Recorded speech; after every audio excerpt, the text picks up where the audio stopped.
जय श्री राम।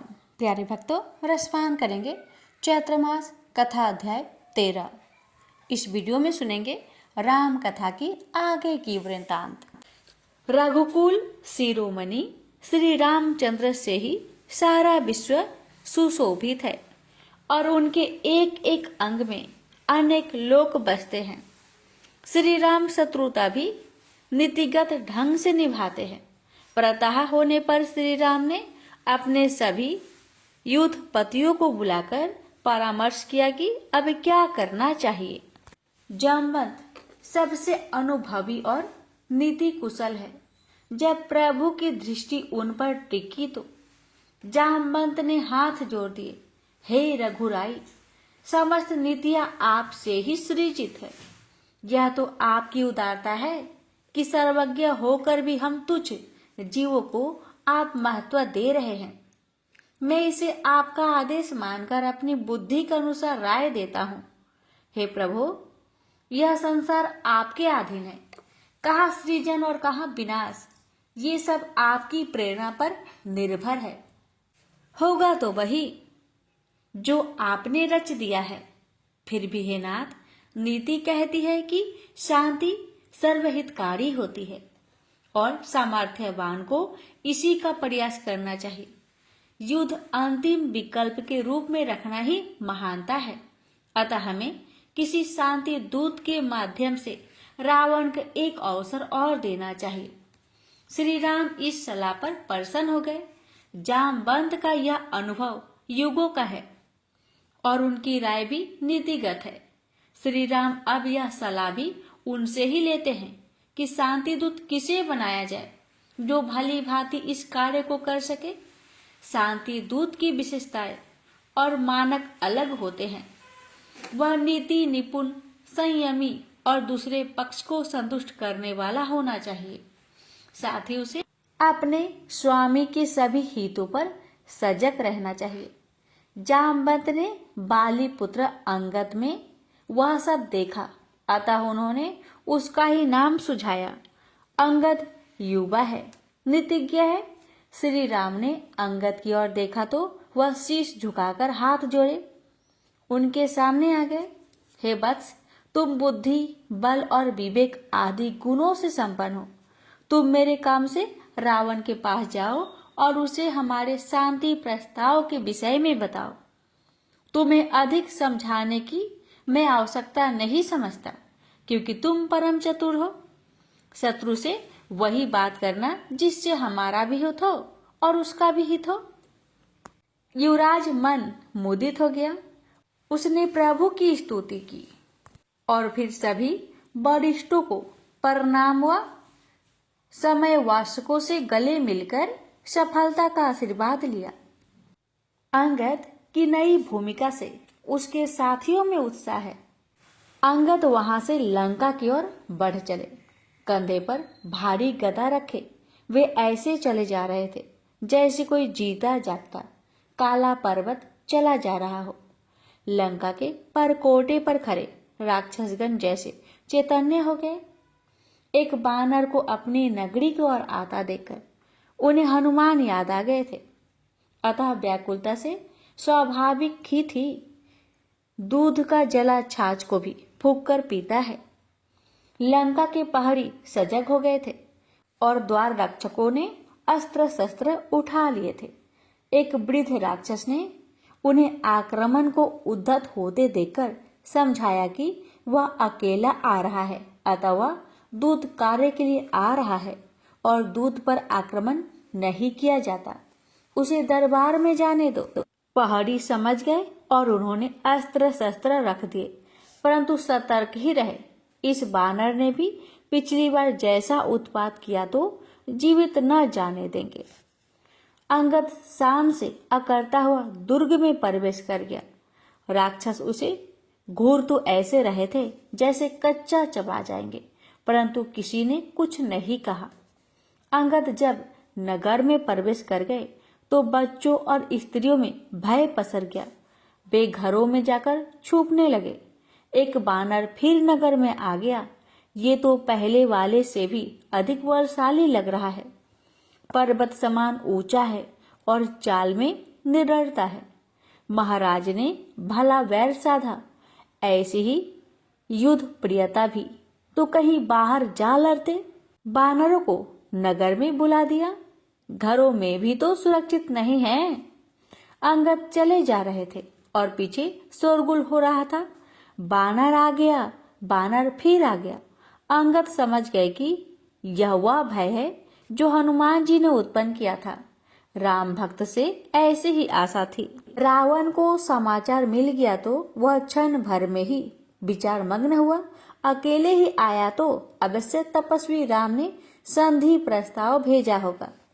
लंका के कठिन दुर्ग और सुभट योद्धाओं को देखकर उसे भय उत्पन्न हुआ होगा, तभी तो शांति दूत भेजा है। मंदोदरी अकारण चिंतित होती थी। अवश्य विभीषण ने भी लंका के सैन्य बल व शस्त्रगार का भेद बताया होगा, जिससे इंद्र भी भयभीत होता है। विभीषण उसका हितु बनकर गया है, परंतु अपने भाई के पराक्रम से उसे भयभीत कर रहा होगा। रावण के ऐसे विचार उसके अहंकारी अंतर्मन से उपज रहे थे। वह सिंहासन पर और भी अकड़ कर बैठ गया। सभासदों के मुखों पर व्याकुलता थी और बानर शब्द भी उन्हें विचलित कर रहा था, जबकि साक्षात बानर ही वहां आ रहा था। इस बार पूंछ में आग लगाने की भूल नहीं करना। रावण उनकी बेचैनी समझ रहा था। उसे अपने पुत्र परहस्त की बात स्मरण हो आई कि वे सब मुख सम्मुख प्रशंसा करने वाले ही हैं और अवसर पड़ने पर उनका बल लुप्त हो जाता है, परंतु इस समय वह किसी को फटकारना धुतकारना उचित नहीं समझता। पहले बानर से निपट ले, फिर उन सबकी खबर लेंगे। एक बानर के आने पर सबके मुख फक से पर गए थे। कायर कहीं के। बाली पुत्र अंगद निशंक बढ़े जा रहे थे, जिससे भी दरबार का मार्ग पूछते वही संकेत करके बता देता। नगर में विचित्र सा भय व्याप्त हो गया था। कोई भी नेत्र ऐसा नहीं जो अंगद को देखकर सहमा ना हो। तभी वहां रावण का एक पुत्र नरांतक अंगद के सामने आ गया। पिता की ही भांति अभिमान उसमें भी कूट कूट कर भरा था। वह अपनी विकराल खड़क लिए अंगद के सामने आ डटा। अंगद भी निडरता से उसे देखते रहे। आहा, प्रतीत होता है कि मेरे आने का समाचार लंकापति को मिल चुका है और उन्होंने मुझे लिवाने के लिए राजपुत्र को ही भेज दिया। चलो वत्स, अंगद ने कहा। नरातक तो क्रोध में था। उसने अंगद के सीने पर लात चला दी। मूर्ख अंगद का बल जाने बिना प्रहार किया। लात अंगद को स्पर्श भी ना कर सकी और अंगद ने उसका पैर पकड़ जमीन से ऊपर उठाकर इस प्रकार भूमि पे पटक दिया, जैसे कोई धोबी वस्त्र को पत्थर पर पटकता है। नरातक की अस्थियां चरमराकर टूट गई और वह तत्काल चेतना खो बैठा। इस दृश्य ने तो वहां उपस्थित राक्षसों में ऐसा भय कर दिया कि वे इधर उधर जा छुपे। अंगद आगे बढ़ गया और फिर कोई राक्षस नरातक के समीप भी नहीं फटका। जब तक अंगद दिखाई दिया तब तक कोई उसके सामने न आया कि कहीं अंगद पलटकर उसी पर आक्रमण न कर दे। अंगद के वहां से जाते ही राक्षस नरातक को उठाकर राजवैद्य के यहाँ भागे। अंगद निर्भय निशंक होकर रावण के दरबार में पहुंच गए। सभासद बिना किसी आदेश के ही आसनों से उठ खड़े हुए। यह देखकर रावण तिलमिला गया। वह जान गया कि उसके काठ के सिंहों के मन में बानर भय इतने अंतर तक समा गया है कि उन्हें स्वप्न में भी बानर ही दिखते होंगे। वह दांत पीस कर रह गया। शत्रु के दूत के समक्ष कैसे उन कायरों को दुत्कारे, उन्हें बाद में देखेगा।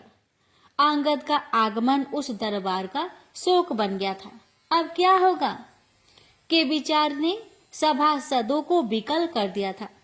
अंगद शांति दूत थे, अतः अपना दायित्व समझते थे। अभी बल की आवश्यकता ही नहीं, विवेक और बुद्धि से कार्य करना था। अतः वे सिर नवाकर बैठ गए। रावण का अहंकार उनकी इस मुद्रा पर और भी बढ़ गया। कोई इस प्रकार तो भय से ही बैठता था। अरे वानर, कौन है तू? तनिक अपना परिचय तो दो, भयहीन हो जा। रावण इस प्रकार नत सिर वाले शत्रु पर दयालु होता है। रावण की अहंकार भरी यह वाणी अंगद को कैसे सुहाती, परंतु अभी धैर्य की आवश्यकता थी। पहले उसके अहंकार की गहराई भाप ले, फिर यथा स्थिति उत्तर दिया जाए। हे राक्षस श्रेष्ठ दशानन, मैं श्री रामचंद्र का दूत हूँ। मेरा नाम अंगद है और मैं वानर राज बाली का पुत्र हूँ। संभवतः आपने यह नाम कभी सुना हो। मैं यहाँ शांति व्रता हेतु प्रभु श्री राम के आदेश पर तुम्हारी भलाई के लिए आया हूँ। अंगद ने बड़ी विनम्रता से अपना परिचय देकर कहा, तुम उत्तम ब्राह्मण कुल में जन्मे हो। जन्मभूमि पुरुषत्य तुम्हारे पूर्वज है। महादेव तुम्हारे आराध्य हैं। ब्रह्मा की तुमने उपासना की है। बल में तुम्हारे समान इस ब्रह्मांड में कोई नहीं रहा।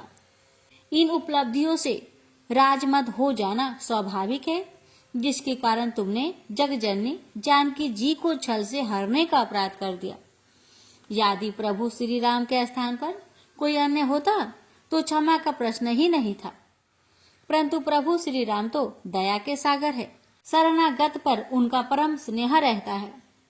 अतः अपने दांतों में तिनका दबाकर कुल सहित जानकी जी को आदर पूर्वक मेरे साथ भेजकर प्रभु से अपने कुकृत्य की क्षमा मांग लो और लंका का अंचल राज्य सुख भोगो। अंगद कितने प्रवीण शांति दूत है। उनके कथन की भूमिका में रावण के अभिमान की तुष्टि हुई और समापन में उसका विचलन हुआ। रावण क्रोध से थर थर कांप उठा और सिंहासन छोड़कर गरजा, अरे बानर के बच्चे, पिता हत्यारे का सेवक बनने वाला तुम जैसा अधम और कुलघाती कौन होगा? यदि तू उस महाबली बाली का ही अंश होता तो तेरे हृदय में प्रचंड प्रतिशोध की ज्वाला होनी थी, परंतु तू तो चाकर बन गया। अरे तू अपने माता के ही गर्भ में नष्ट क्यों नहीं हो गया? तेरे जैसे कुलंकी तो कोई अन्य नहीं होगा। बाली अत्यंत बलवान था, उसे छल से मार दिया। अब उसकी आत्मा अपने पुत्र और भाई की निर्लज्जता पर रोती होगी। अरे कायर, मेरे पुत्र तो ऐसे हैं कि अपने पिता के अभिमान के लिए शत्रु को उसके घर में घुसकर मारते हैं। अंगद मुस्कुरा उठे। अपेक्षित उत्तर था। अहंकार में आंकट डूबा रावण इसके अतिरिक्त और क्या कहता। अंगद बाघ प्रवीण भी थे, शब्दों की शक्ति भी समझते थे। रावण बिना विचारे बोलता था, परंतु वे प्रत्येक बात सोच विचार कर कहते थे। हे दशानन, मेरे पिता बाली ने मेरे जन्म से पूर्व ही मेरी पहचान में अपने अहंकार के कारण हस्तक्षेप किया। कुकृत्य का दंड अवश्य मिलता है। प्रभु श्री राम ने न्याय किया और वे आज भी न्याय के लिए तुम्हारे द्वार पर बैठे हैं। हे दशग्रीव, तुमसे एक बाण न संभाला जाएगा। याद करो पिछली संध्या का वह दृश्य जब तुम अपने रंग महल में विलासिता का आनंद ले रहे थे। याद करो वीर हनुमान का प्रताप की तुम्हारी नगरी समुद्र में बह रही थी और तुम असहाय होकर देख रहे थे। यह हनुमान का बल न था लंकेश, यह केवल प्रभु श्री राम का प्रताप है। बात तेरे पुत्र का करूं तो तूने एक में भी ऐसी सीख न दी जो पिता अपने पुत्र को देते हैं। नरातक को अभ्यासता व अहंकार का वह पाठ पढ़ाया कि वह अंगतुक का अर्थ नहीं जानता। दशानन, अपने आप को सर्वशक्तिमान समझते हो। श्री राम के किए कि काट कर सकते हो तो जाओ अपने राजवैद्य के घर और जीवन दे दो। नरातक को जब कोई भी औषधि काम ना करे तो अपना जाना श्री रघुवीर की शरण में, तुम्हारा पुत्र जीवित हो जाएगा। यह मात्र प्रभु का शत्रु कल्याण विचार है। दशानन, रावण का मस्तिष्क झंझना गया। वह गरज कर बोला, अरे पापी अंगद, नरातक तो भी अभी बालक ही था। अंगद ने उसी स्वर में उत्तर दिया, दशानन, असभ्यता को सभ्यता सिखाना भी आवश्यकता होता है। रावण जान गया कि यह शांतिदूत बड़ा वाक प्रवीण है। उससे किसी प्रकार का ऐसा प्रश्न करना व्यर्थ है जिसका उत्तर वह उपहास से दे। अतः वह क्रोध से बोला, अरे ओ बानर, तू कैसा शांतिदूत है? अशांति तो तू मेरे पुत्र के साथ उलझकर पहले ही कर चुका है। यह सब तू किस बल का आश्रय ले रहा है? तेरे स्वामी की सेना में ऐसा कौन बलवान है जो मेरी 20 भुजाओं का बल सह सके? सुग्रीव कितना बली है मैं जानता हूँ। जांबाद तो बूढ़ा भालू है। विभीषण यदि साहसी होता तो यहाँ से क्यों भागता? रहा तू तो मेरी जीवा की बता ही रही है कि तू वाक युद्ध में तो कुशल है और बालकों से लड़ने में तू अपने को बड़ाई समझता है। फिर कौन इस कठिन युद्ध को सहेगा? मेरा एक पुत्र ही इंद्रजीत ऐसा है जो अपने पराक्रम से देवताओं का भी पीठ दिखाकर भगाने को विवश कर सकता है। अरे अंगद, तू उस राम को भगवान कहता है। भगवान भी कहीं नंगे पांव जंगलों में भटकता है। उसकी बुद्धि का प्रमाण तो मैं देख चुका। संसार में स्वर्ण के मृग होते हैं। वह ऐसी बात मानता है तो क्या बुद्धि है? उससे उसका बल भी मैंने जान लिया। जब तेरे पिता को ओट से मारा था, तेरा पिता बलशाली था और तू यदि उसका प्रतिशोध चाहता तो मैं तेरी सहायता करने को तैयार हूँ। रावण के कुतर्क अंगद को नहीं सुहा रहे थे। उसका अहंकार उसे व्यर्थ की बातें करने को उस्का रहा था। अरे दशानन, तू अहंकारी ही नहीं, निर्लज भी है। तू तो अपने अपराधों और कुकृत्य को आत्मा प्रशंसा में छुपाता है। तू श्री राम की सेना में युद्ध ही नहीं देखता। अभी कुछ दिन पहले आकाश को छूती लपटें मैंने भी देखी थी, और वो वीर हनुमान तो प्रभु श्री राम के सबसे प्रिय सेवक है। वे प्रचंड तापधर सूर्य को भी फल समझकर निकल गए थे। तेरा प्रताप तो मैंने कभी नहीं सुना। मुझे प्रभु ने आज्ञा नहीं दी, अन्यथा तुझे इस सिंहासन सहित पलटकर मैं ही लंका में शांति स्थापित कर देता। तेरे पराक्रम मैंने भी सुने हैं।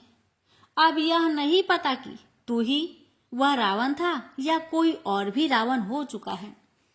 एक तो वह रावण था जो पाताल जीतने गया था और वहां बच्चों ने बांधकर घुड़सवार में रखा था। क्या तू वही है? एक रावण वह भी था जो सहस्त्र बाहु को जीतने गया था और वहां उसे विचित्र पशु जानकर खेल तमाशे के लिए बांध लिया गया था और महामुनि पुलसत्य की विनय पर छोड़ा गया था। क्या तू वही था? एक रावण वह भी था जिसे मेरे पिता ने 6 मास बगल में दबाए रखा था। तू इनमें से कौन सा रावण है? रावण का तन बदन क्रोध से ज्वालामुखी बन रहा था। वह 60 बानर ऐसी बातें करके उसका घोर अपमान कर रहा था। यदि दूत को मारने से अपयश न लगता होता तो उसे अभी मार डालता। फिर भी वह अपने क्रोध को संयमित करके बोला, अरे तुच्छ बानर, मैं वह रावण हूँ जिसका बल कैलाश पर्वत जानता है। मेरा बंदी गृह देखकर आ, तब जानेगा कि मैं कौन सा रावण हूँ। देवता मेरे बंदी गृह में पड़े सरते हैं। तू एक तुच्छ तपस्वी मनुष्य की स्तुति करता है। यदि उसमें कोई गुण ही होता तो क्या वह अपने परिवार द्वारा तिरस्कृत होकर वन में भटकता फिरता? अंगद, राम निंदा नहीं सुन सकता। जो राम निंदा करे उसे तत्काल या तो त्याग देना चाहिए या मार देना चाहिए। अंगद उसे मार नहीं सकता क्योंकि वह श्री राम के रण का लक्ष्य है। इसलिए अब उस राम निंदा के पास अधिक देर तक ठहरना नहीं चाहिए। उसने रावण को धिक्कारा। अरे रामद्रोही, तू निश्चय ही काल के बस में हो गया है, और जो काल के बस में हुआ उसे तो कोई ब्रह्म ज्ञानी भी हित की बात नहीं समझा सकता। तू श्री राम को मनुष्य मानता है, यह तेरे जैसे शठ ही कह सकता है। तेरी अशोक वाटिका उजाड़ कर, तेरी नगरी को जलाकर, तेरे पुत्र को मारकर जो लौट गए, उन हनुमान का तू और तेरे योद्धा कुछ नहीं बिगाड़ सके। वे श्री राम के सेवक भर हैं। सोच, जब सेवक इतना बाली हो सकता तो स्वामी का बल क्या होगा। जब भी राम का धनुष उठेगा तो तेरी यह लंका गुल्लर की भांति गिर जाएगी। श्री राम का जो द्रोही है, उसके रक्षक तो ब्रह्मा व शिव भी नहीं होते। मूर्ख, जब श्री राम के बाण से तेरे शीश कट कट कर गिरेंगे तो असंख्य बानर उसके गेंद की भांति खेलेंगे। तेरे असंख्य पुत्र पौत्रों का भी रणभूमि में यही परिणाम होगा। तेरे कुल का विनाश हो जाएगा। तेरी आत्मा तेरा शव देखकर प्रसन्न होगी कि उसे तेरे जैसे अहंकारी शरीर से मुक्ति मिली। रावण क्रोध में भरकर दुर्वचन कहना चाहता था कि तभी उसे समाचार मिला कि उसके पुत्र नरातक के प्राण बचाए नहीं जा सके। एक क्षण को तो वह अस्तबद्ध रह गया और अंगद को अत्यंत क्रोध से घूरता रहा। अंगद निशंक उसे देख रहा था। हे दशानन, मैंने तो उसे ही फटक दिया था। मुझे क्या पता था कि वह जैसा दिखाई दे रहा था वैसा नहीं था। मैंने समझा कि वह उस रावण का पुत्र है जिसने काल को भी जीत लिया है, तो उसे मृत्यु नहीं आएगी। अब सोच दशानन, मेरे जरा से धक्के से नरातक के प्राण निकल गए, तो प्रभु श्री राम तो मुझसे करोड़ों गुना बलवान है। रावण का अब संयम समाप्त हो गया तो वह अंगद को जाने कैसे कैसे अपशब्द कहने लगा। पकड़ लो इस बानर को, इसके शरीर पर ऐसे प्रहार करो कि जब यह अपने स्वामी के सामने पहुंचे तो वह भी इसकी दशा देखकर भयभीत हो जाए। दूत है, इसलिए मृत्यु दंड नहीं दे सकता, क्योंकि रावण अपयश नहीं लेगा परंतु दंड अवश्य देगा। उठो राक्षस वीरो।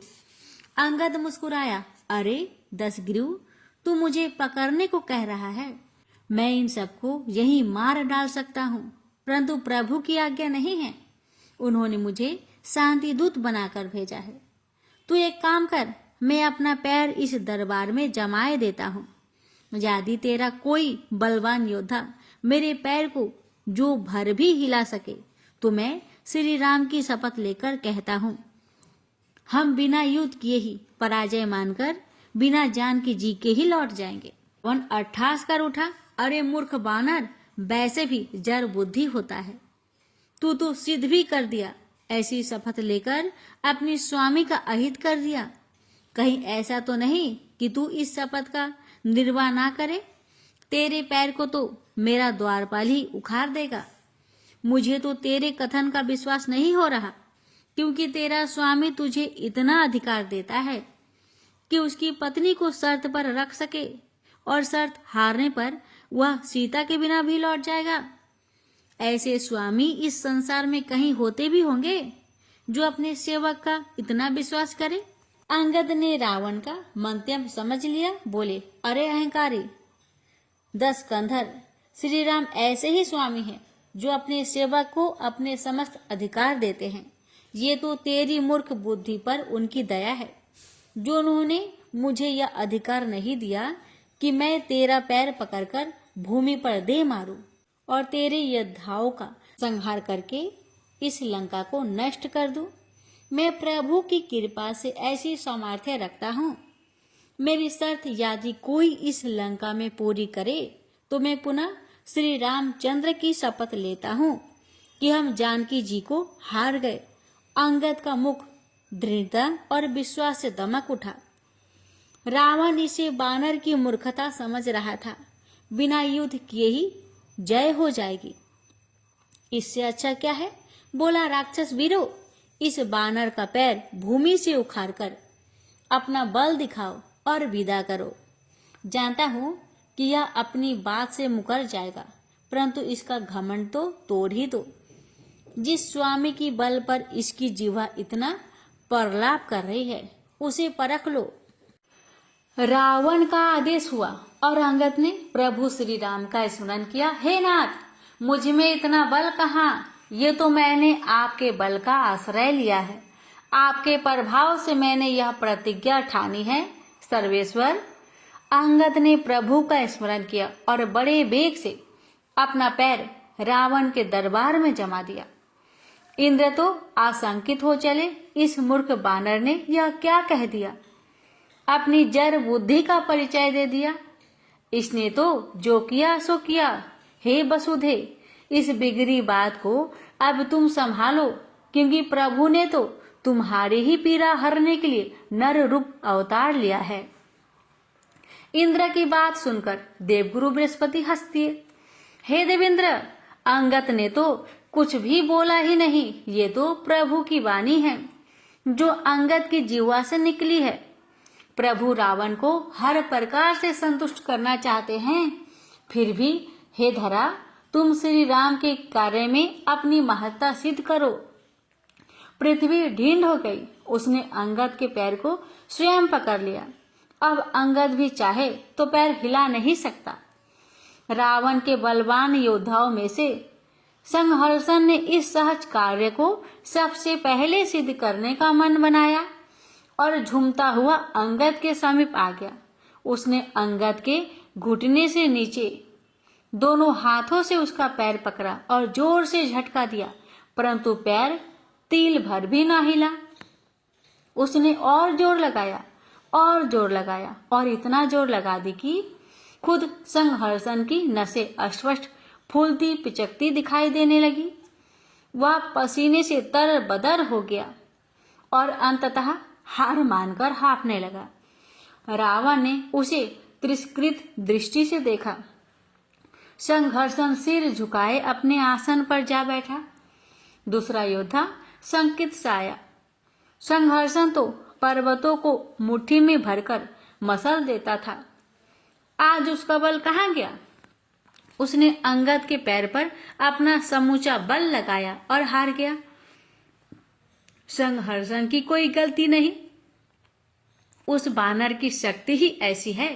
एक एक करके रावण के सभी योद्धा अपना बल आजमा चुके थे, परंतु कोई पैर को टस से मस ना कर सका। मेघनाथ जैसे इंद्र विजेता का झुका हुआ सिर और पसीने से भीगा हुआ माथा रावण को क्रोधित कर रहा था। अपमान से उसके नेत्र रक्तिम हो उठे। अंगद की मुस्कुराहट उसका हृदय छेद रही थी। क्यों दशानन, तू तो अपने द्वार पल में ही इतना बल बता रहा था कि धरती को उलट देगा। यहाँ तो सबके पसीने छूट रहे हैं। ऐसा कर इन सबको एक साथ ही भेज दे, तब शायद इनका संयुक्त बल तेरा काम बना सके। रावण बड़ी लज्जा का अनुभव कर रहा था। कमबख्तों ने सब यश मिट्टी में मिला दिया। अब उसे ही अंगद के साथ पूरी करनी होगी, अन्यथा यह और भी लज्जित करेगा। रावण अपने सिंहासन से उठ खड़ा हुआ। वह रावण अंगद के समीप आया और उसका पैर पकड़ना चाहता ही था कि अंगद बोले, अरे, संसार का सबसे महान योद्धा मुझ बानर के चरणों में झुक रहा है। इससे कोई लाभ नहीं होगा लंकेश। पैर तो उन प्रभु श्री राम के पकड़ो जो क्षण भर में तुम्हारा कल्याण कर देंगे। मेरा शरणागत होने से कुछ नहीं होगा। अंगद के मर्म भरे वचन सुनकर रावण कुचला गया और लज्जित होकर अपने सिंहासन पर जा बैठा। उसका आज जैसा अपमान कभी ना हुआ था। अंगद उसे नीति पूर्वक श्री राम का गुणगान सुना रहा था और वह लज्जित बैठा सुन रहा था। क्या कहे, दृष्टि उठाए नहीं उठती। संताप में घुला जा रहा था, परंतु अभी भी स्वीकार नहीं करता कि श्री राम से जीत पाना असंभव है। अंगद ने सब प्रकार से समझाया, परंतु रावण ने उत्तर नहीं दिया। अंततः अंगद भी जान गया कि उसने श्री राम के हाथों प्राण त्यागने का प्रण ठान लिया है। उसे समझाना व्यर्थ है। वह उससे अब क्या कहे। अंगद वहां से चल पड़ा। उसका प्रण सफल हुआ। लंका का दरबार श्रीहीन हो चला था। कोई किसी से दृष्टि तक नहीं मिला पा रहा था। अंगद विजेता बनकर श्री राम के पास लौटा और सारा वृत्तांत कह सुनाया। प्रभु ने अंगद के कार्य और प्रताप की प्रशंसा की।